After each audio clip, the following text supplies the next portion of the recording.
nama aku Eva Marjoli yang kali ini bakal bertugas untuk menjelaskan tentang 8 golongan asnaf atau yang bisa dipertanyakan ya, sering ditanyain sama teman-teman atau sama orang-orang, siapa sih yang berhak mendapatkan uang zakat atau siapa sih yang berhak menerima dana zakat.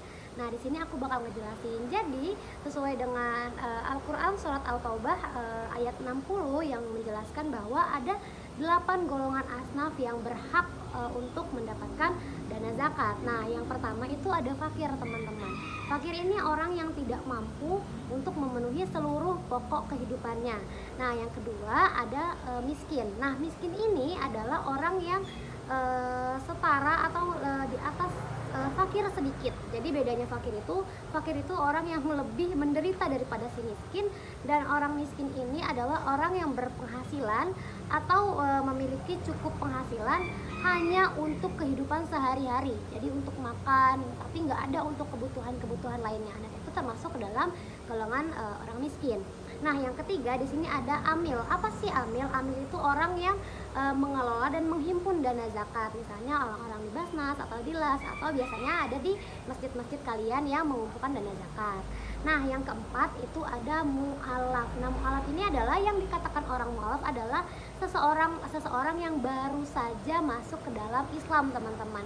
Nah, kenapa ya orang mu'alaf itu dikaitkan boleh menerima dana zakat? Karena imannya masih lemah, teman-teman. Jadi dulu di zaman Rasulullah juga sering memberikan dana zakat kepada orang-orang mu'alaf agar imannya lebih kuat atau merasakan kekeluargaan yang ada di dalam umat Islam kayak gitu. Nah, yang kelima di sini setelah mu'alaf di sini kita punya rikob atau orang yang ingin merdeka, atau dulu mungkin di zaman dulu ada hamba sahaya.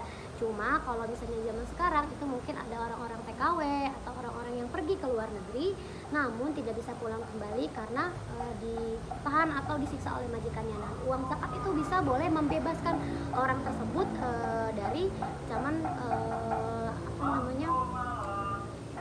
tuannya ya, teman-teman. Jadi memerdekakan seseorang. Nah, kayak gitu. Yang berikutnya itu ada gharimin atau gharim, orang yang berhutang. Nah, di sini orang yang berhutang adalah orang yang berhutang karena sebuah kemaslahatan, bukan karena membeli alkohol atau pengen beli rokok atau hal-hal haram lainnya. Nah, itu tidak diperbolehkan. Dan uang zakat yang dikeluarkan hanya untuk melunasi hutang-hutang yang sudah dia hutangi, seperti itu. Nah, yang selanjutnya di sini ada fisabilillah. Fisabilillah yang kita tahu bahwasanya orang yang bergerak ke jalan Allah. Mungkin dulu fisabilillah itu orang-orang yang bisa kita katakan berjihad gitu, kayak perang. Nah, karena sekarang sudah tidak ada, fisabilillah ini bisa dikaitkan dengan guru ngaji yang memang mengajarkan Islam.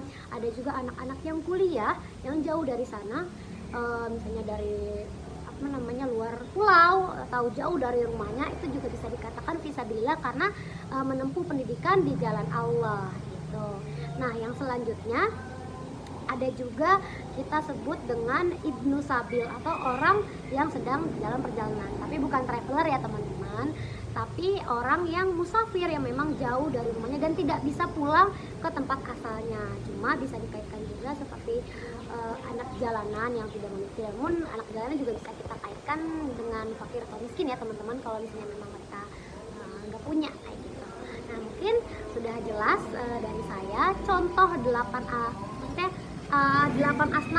golongan asnaf yang bisa menerima bantuan zakat dan contoh-contohnya. Terima kasih yang sudah nonton. Wassalamualaikum warahmatullahi wabarakatuh. Bye bye.